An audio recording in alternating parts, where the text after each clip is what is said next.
제가 죄 얘기하면 별로죠. 듣기 싫죠. 다 그렇습니다. 믿는 사람도 믿지 않는 사람도 죄 얘기하면 좋아하지 않습니다. 심지어 어떤 사람은 내가 무슨 죄를 지었느냐며 따지기도 합니다. 대들기도 합니다.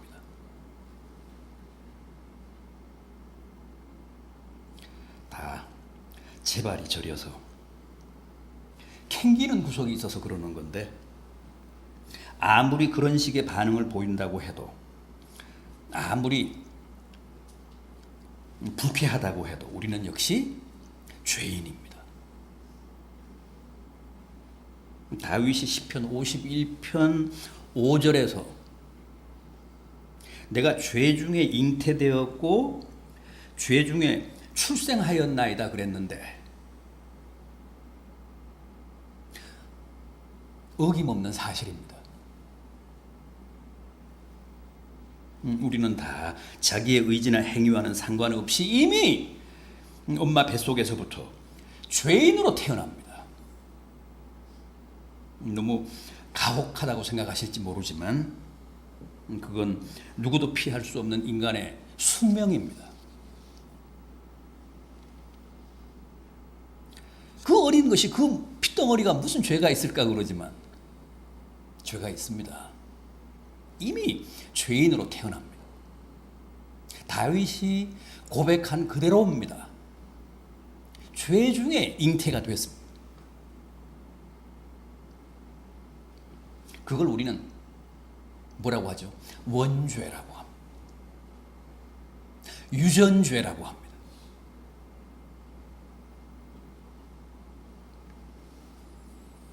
우리가 부모나 조상으로부터 여러 가지 성격이나 정서나 지능이나 재능이나 신체적인 조건이나 또 모진 병 같은 걸 물려받듯이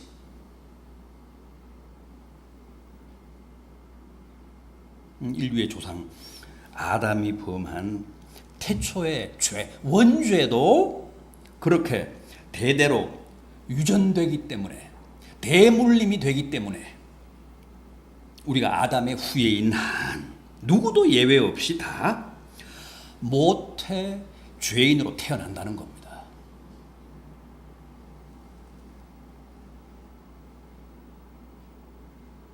또 세상에 태어나서는 어떻게 삽니까? 그때부터는 자기 의지로, 자기 생각으로, 자기 판단으로, 자기 선택으로, 자기 행동으로 열심히 죄를 짓잖아요.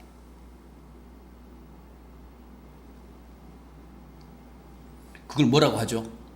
자범죄라고 합니다. 스스로 짓는 죄.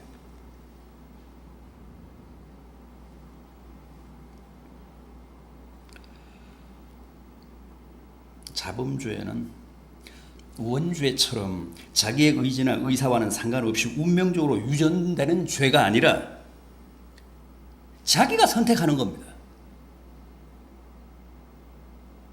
자기가 자기의 삶을 통해, 생활을 통해 죄를 짓습니다. 그걸 자범죄라고 합니다.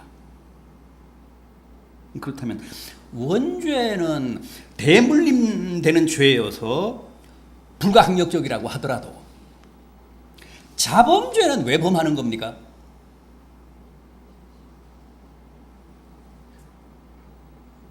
왜 사람은 오로지 착한 생각만 하고 선하게 죄 짓지 않고 살 수 없는 걸까요?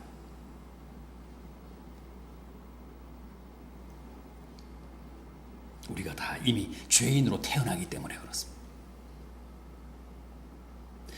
이미 죄인이어서 죄를 지으며 사는 겁니다. 우리가 이미 원죄라고 하는 치명적인 죄성을 가지고 태어나기 때문에 자범죄 역시도 자기 의지로 짓는 죄라고 하지만 거의 숙명적입니다. 거의 불가항력적입니다. 그러니까 보십시오. 우리는 다 이미 원죄라는 유전죄 DNA를 가지고 태어나기 때문에 태생적인, 선천적인, 운명적인 죄인이고, 또 그렇게 원죄 유전인자를 가지고 태어나기 때문에 태어나서도 내 스스로 끊임없이 죄를 지으며 살기 때문에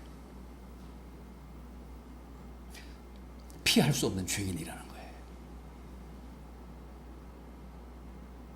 어떻습니까?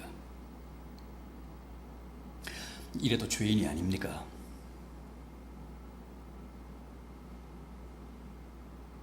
원죄의 피를 받아 죄인으로 태어나서 날마다 생각으로 말로 행동으로 밥 먹듯 죄를 지으며 완벽한 죄인으로 살아가고 있는 게 인생인데, 이래도 우리가 죄인이 아닙니까?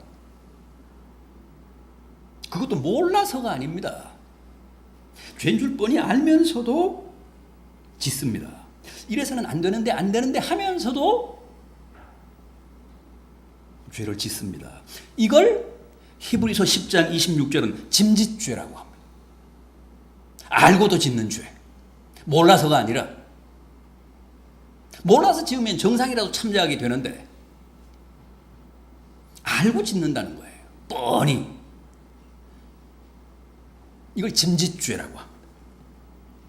또 죄가 좋아서, 죄가 달콤해서 고의로, 적극적으로, 능동적으로 짓는 죄도 있습니다. 계획적으로 짓는 죄.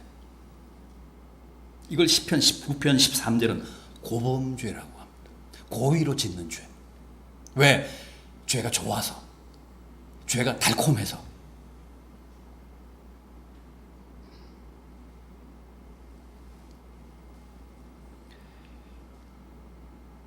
어떻습니까? 이래도 우리를 죄인으로 규정하는 성경 말씀이 부당하고 억울하고 불쾌하십니까?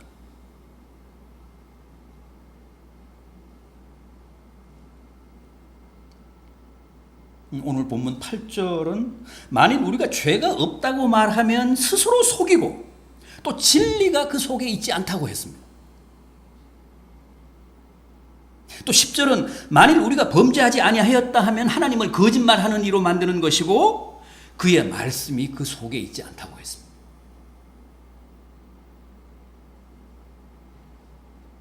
여러분, 우리는 다 죄인입니다.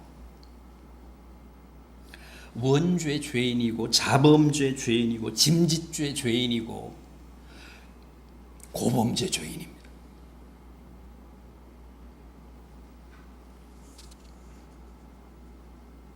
그런데 이렇게 날마다 각종 죄에 쩔어 살아가는 우리를 하나님이 어떻게 하셨다고요?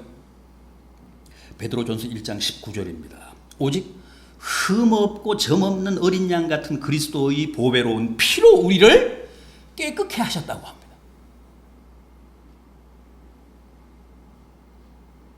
그리스도께서 당신의 보배로운 피로 우리의 그 죄값을 대신 다 지불해 주셨다는 거예요.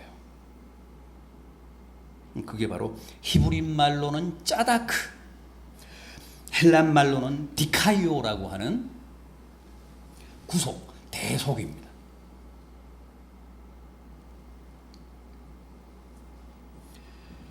그래서 이제 주님의 십자가를 믿는 사람들은 주님의 그 보혈로 말미암아 원죄, 자범죄, 짐짓죄, 고범죄가 다 씻겨서 깨끗한 하나님의 자녀로 거듭났다는 거예요.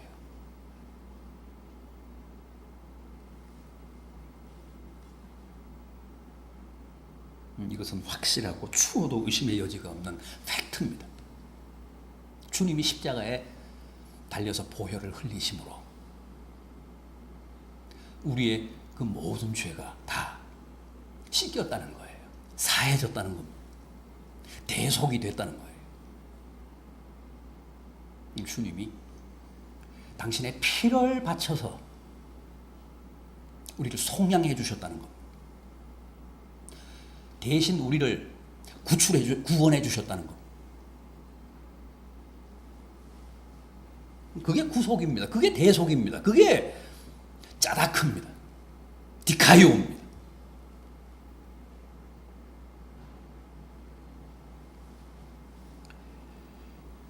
그런데 문제는 우리가 다 그렇게 해서 새 사람이 됐고 하나님의 자녀로 거듭났는데, 그럼 이제는 더 이상 정말 어떤 죄도 짓지 않느냐 하는 겁니다. 어떻습니까? 우리의 모든 죄를 깨끗이 주님이 당신의 보혈로 씻어주셨는데, 그래서 우리가 다 깨끗한 사람이 됐는데 더는 죄를 짓지 않고 삽니까?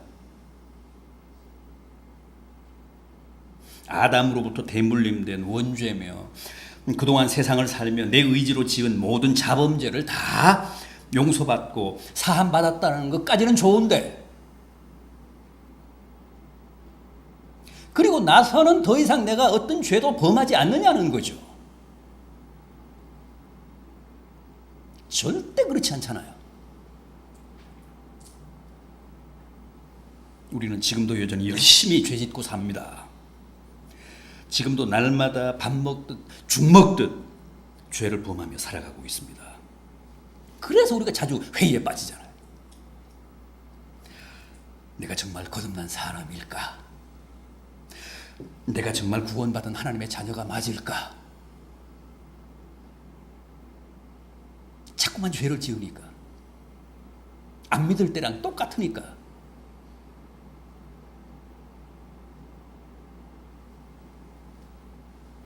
오죽하면 바울 같은 위대한 사도도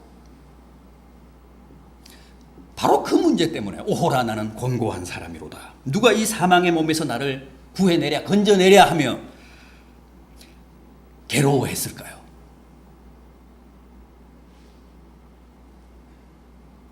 거듭났으면, 사도가 됐으면, 지금 사도가 된 지 십수년이 지났는데 더 이상은 죄를 짓지 않아야 하는데 현실은 그렇지 않더라는 거죠. 왜 그럴까요? 왜 구속함을 받고 죄사함을 입고 새 사람이 되고 구원받은 하나님의 자녀가 됐는데도 여전히 죄 지으며 살까요? 아무리 거듭나고 새 사람이 됐다고 해도 누구나 하루아침에 성자가 되고 천사가 되는 것은 아니기 때문에 그렇습니다. 아기가 태어나도 금방 서거나 뛰는 건 아니잖아요. 수없이 엎어지고 자빠지며 걸음마를 배우듯이 영적으로 거듭난 사람도 그와 꼭 같습니다. 여전히 죄짓고 여전히 엎어지고 자빠집니다. 그러나 비록 전과 똑같은 죄를 범한다고 해도 이제는 그 죄의 성격은 완전히 다르다고 했죠. 전에는 마귀의 종으로 살면서 마귀가 시키는 대로 죄를 짓고 범하며 살았습니다. 세상의 종으로 살면서 세상이 시키는 대로, 세상이 이끄는 대로 다니며 죄를 범하며 살았습니다.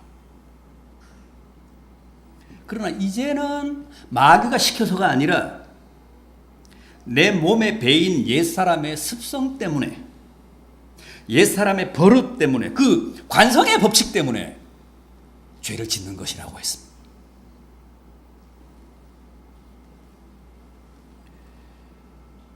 로마서 6장 11절은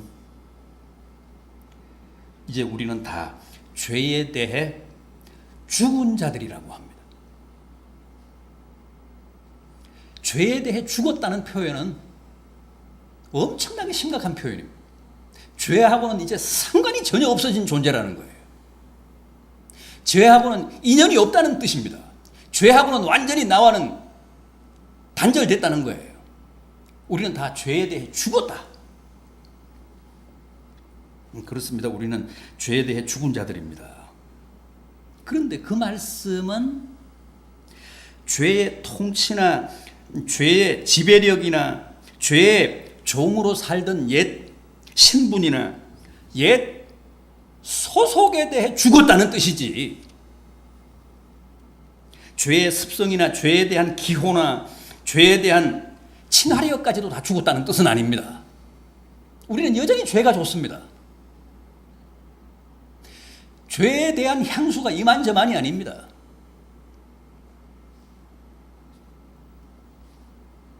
분명 우리는 이제 세상이나 마귀가 아니라 주님의 종들이고 하나님의 어엿한 자녀들입니다. 그러나 우리 몸에는 아직도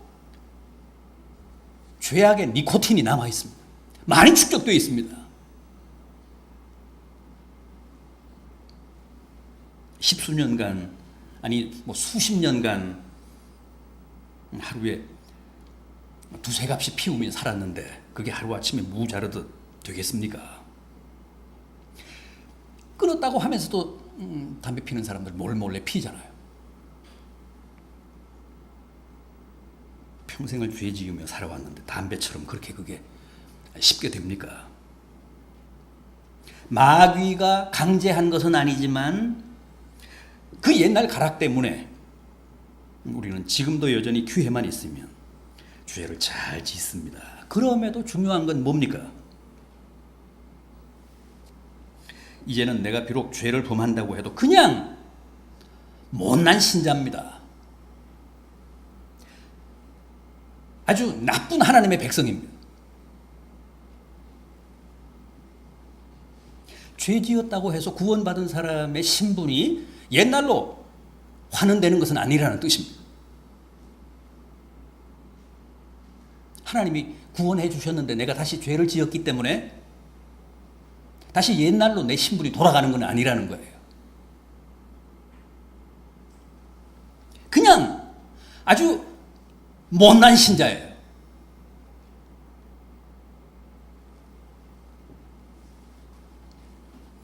절대 하나님 자녀의 신분 자체가 내가 죄 지었다고 해서 해소되는 것은 아니다.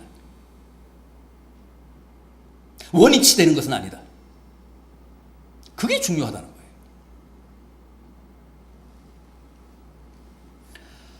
하나님이 주신 구원은 절대 무효화되지 않습니다. 왜 그럴까요? 하나님의 작품이어서 그렇습니다. 영원하신 하나님이 우리에게 주신 하나님 자녀의 신분은 영원합니다.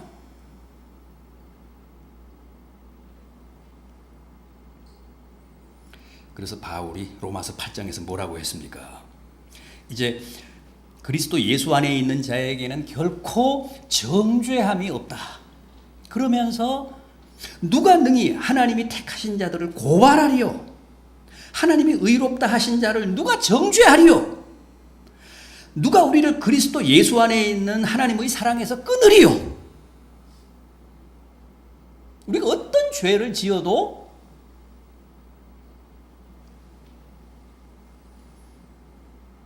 다시 우리가 받은 구원이 무효화되는 법은 없다는 뜻입니다.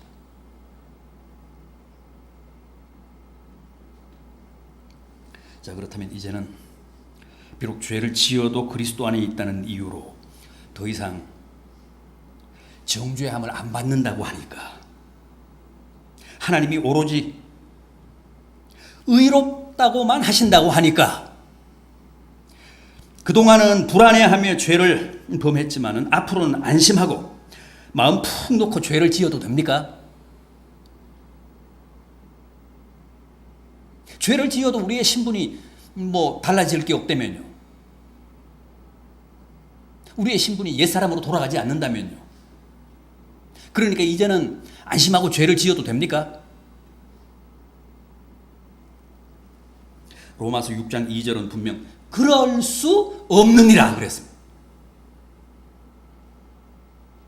왜요? 받은 구원이 무효가 되기 때문이 아니라 구원받은 하나님 백성의 지상 목표요 과제인 성화에 막대한 지장을 초래하기 때문에 그렇습니다. 성화가 뭐죠?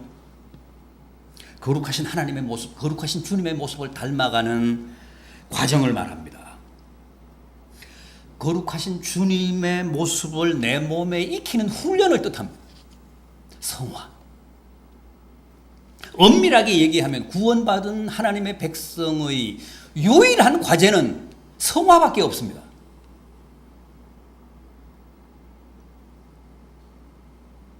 우리가 왜 성화되어야 됩니까? 왜 거룩하신 주님의 모습을 닮아가야 합니까? 머지않아 우리는 다 앞서거니 뒤서거니 거룩한 나라인 천국으로 갑니다. 천국에 갔을 때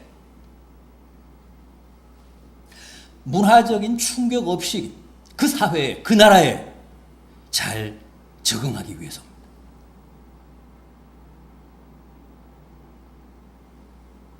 그래서 성화가 필수입니다. 생각해 보십시오. 다 거룩한데 나만 거룩하지 않으면 그게 무슨 꼴입니까? 영원한 왕따입니다. 누가 왕따를 시켜서가 아니라 스스로 부끄러워 못 견딘다는 거죠. 천년요, 만년 아니요, 영원히.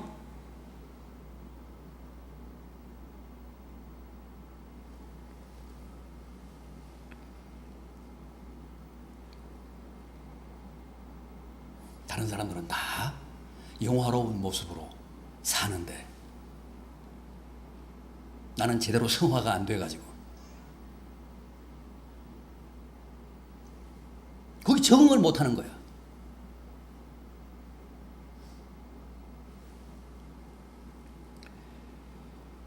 그래서 죄가 비록 우리의 구원은 해치지 못해도 성화를 치명적으로 방해하기 때문에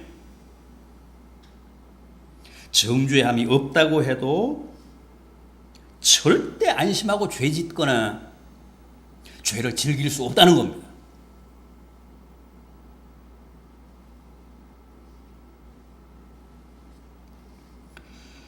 그러나 성경이 아무리 그럴 수 없다고 해도 우리는 여전히 죄를 안 지을 수 없다는 게 현실입니다.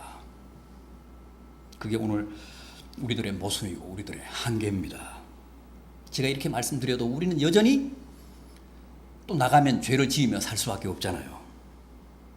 그 문제를 어떻게 해야 하느냐는 거죠.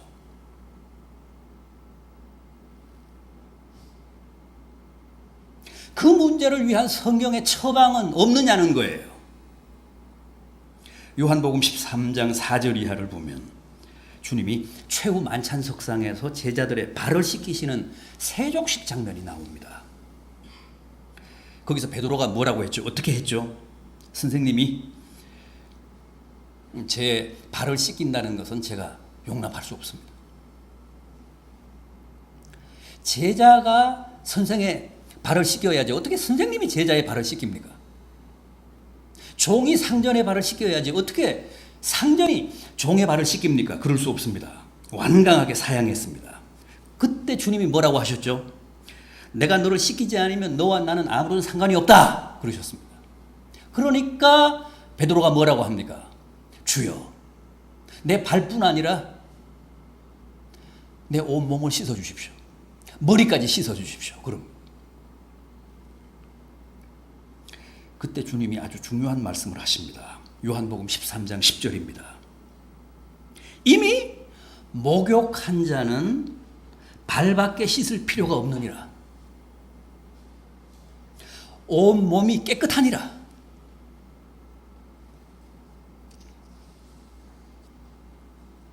여러분, 우리는 다 목욕한 사람들입니다. 그리스도의 보혈로 우리는 전신을 다 씻었습니다.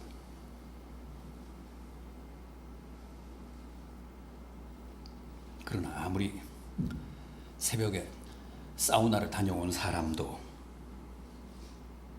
먼지 많은 세상에 나가 살다가 보면 금방 때를 탑니다. 그래서 저녁에는 집에 돌아와서 반드시 손발은 씻어야 합니다. 마찬가지입니다. 주의 보혈로 죄 씻음을 받은 사람이라고 해도 세상살이 하다 보면 다시 죄로 손발이 더러워집니다.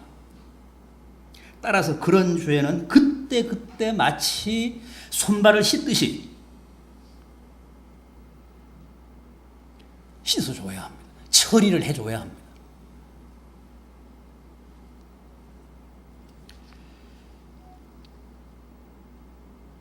그래야 그게 내 성화와 영성에 도움이 됩니다. 장애가 되지 않고 도움이 됩니다. 자, 그렇다면 손발을 씻으라는 주님의 말씀은 구체적으로 무엇을 뜻할까요? 우선 그때 자기가 지은 죄를 주님께 자백하라는 겁니다.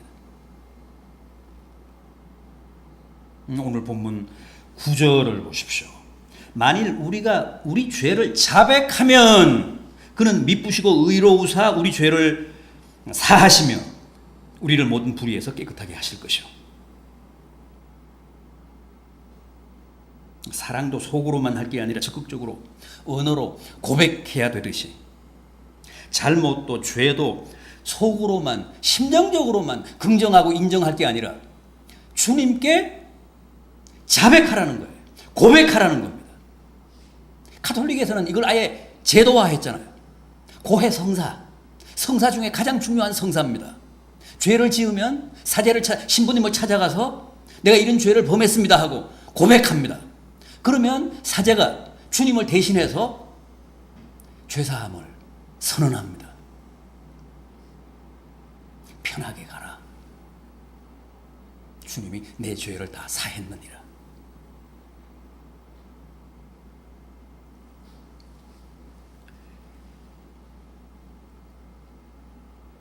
죄는 실토해야 합니다. 우리 개신교는 목사를 찾아가서 고해성사하는 게 아니고 주님께 각자가 직접 하라고 합니다. 주님께 자기의 은밀한 죄를 다 자백하라는 거예요. 그러면 주님이 직접 죄사함을 선언해 주신다는 거예요.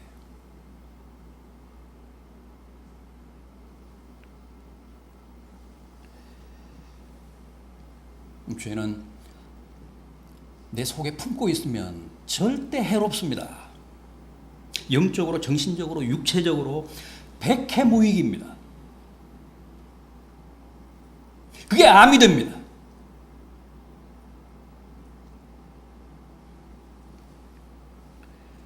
그러나 주님 앞에 십자가 아래 꺼내놓으면 주님이 다 처분해 주십니다. 처치해 주십니다.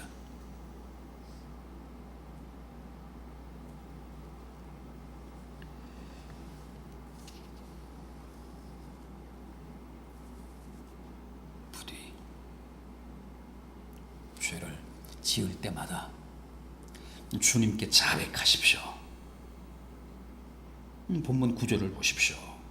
그분은 미쁘시고 의로우사 우리가 죄를 자백하면 다 용서해 주신다고 하셨습니다. 이 말씀을 믿고 사제가 아니라 주님께 직접 고해하라는 거예요.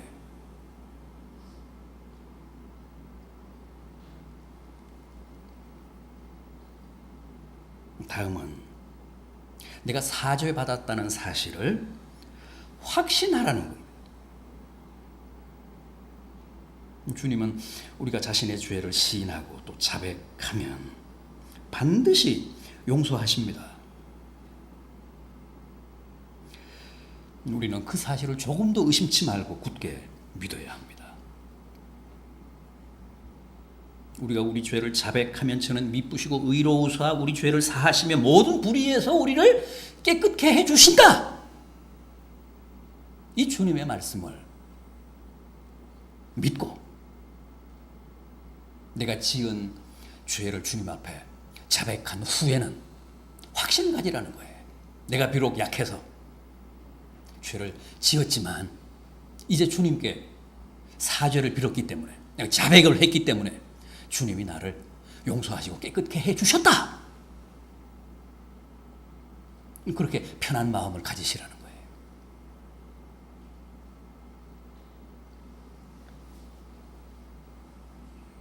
가톨릭에서는 신부가 직접 거기에서 사죄를 선언해 주기 때문에 마음이 편안한데, 우리는 주님께 그 생생한 육성을 못 들으니까 항상 의심하죠. 정말 주님이 용서해 주셨을까? 그런 의심을 갖지 말라는 거예요. 성경의 약속처럼 주님이 내 죄를 다 사해 주셨다 믿고 평안한 마음으로 살라는 겁니다.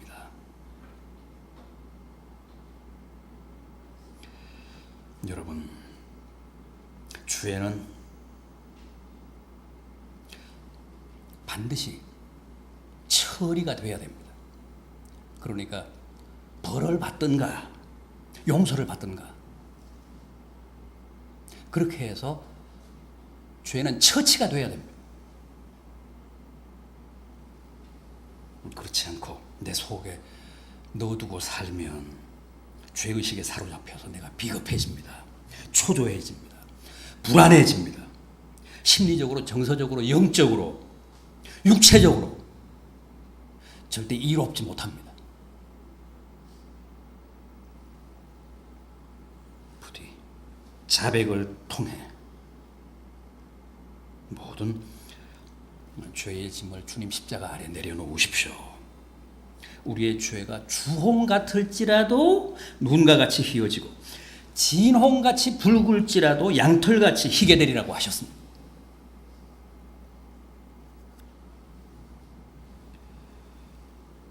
전신 목욕을 한 사람도 반드시 더러워진